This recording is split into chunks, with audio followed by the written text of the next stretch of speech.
தமிழன் என்று சொல்லடா, தலை நிமிர்ந்து நில்லடா என்று கேப்டன் விஜயகாந்த் அவர் வழியில் எல்கே சுதீஷ் அவர்கள் எம்பியாக டெல்லியில் போய் பார்த்தீங்கன்னா மோடி அவரை சந்திச்சிருக்கிறாரு. மோடியை சந்தித்து நம்ம தமிழ்நாட்டோட விவசாய மக்களோட பிரச்சனைகளை, கோரிக்கைகளை, சில விஷயங்களை பேசியிருக்கிறாரு. நிறைய பேர் பார்த்தீங்கன்னா அங்கே பாராளுமன்றத்தில் அவரால் பேச முடியல அப்படிங்கிறாங்க. பொதுவாக ஒருத்தர் ஒரு இடத்துக்கு போனால் உடனே டக்குன்னு எல்லா விஷயத்தையும் வசனம் பேசுகிற மாதிரி பேச முடியாது. எல்லாருமே கேப்டன் ஆகிட முடியாது.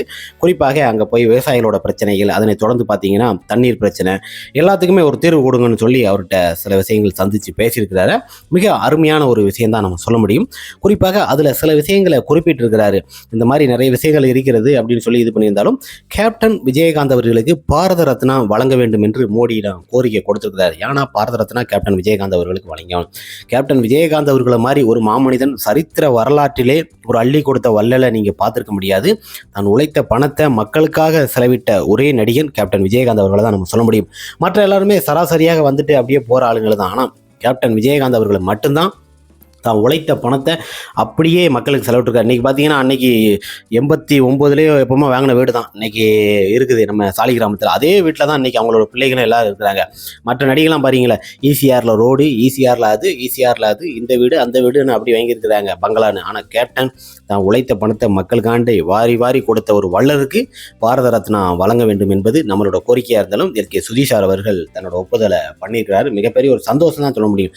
நிறைய பேர்கள் உதாரித்தனமாக வந்துட்டாங்க, என்னடா மச்சாங்க எடுத்துட்டான் அப்படிங்கலாம் பேசக்கூடாது. எதுக்கு சொல்றேன்னா, ஒரு மாப்பிள்ளை மச்சாங்கிறது ஒரு உறவு. அந்த உறவையும் தாண்டி அந்த பார்த்தீங்கன்னா ஒரு பாசம்.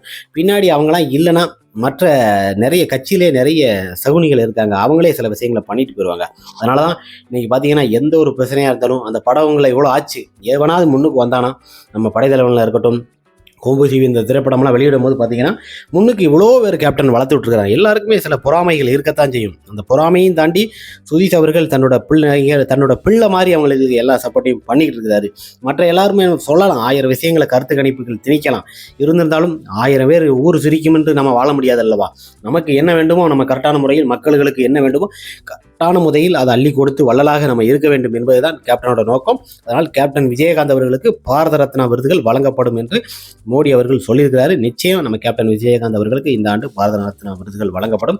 குறிப்பாக எத்தனையோ ரசிகர்கள் வாங்கியிருக்கிறாரு. இருந்திருந்தாலும் கேப்டன் அவர்களுக்கு இந்த தகுதியான ஒரு பாரத ரத்னா விருது மிகப்பெரிய ஒரு தகுதியான ஒரு கேடயமாக வழங்க வேண்டும் என்று நம்மளோட கோரிக்கை, ரசிகரோட கோரிக்கை இருக்கிறது.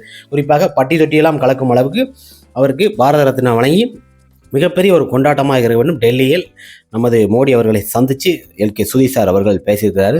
ரொம்ப சந்தோஷம்தான். குறிப்பாக பட்டி தொட்டியெல்லாம் கேப்டனோட புகழ் என்றுமே ஓங்காது இருக்கும். ஆகஸ்ட் 25 கேப்டனோட பிறந்தநாள். மிக சிறப்பாக நம்ம வீடியோக்கள் அப்டேட்டுகள் கொடுத்துக்கிட்டே இருக்கும். நெக்ஸ்ட்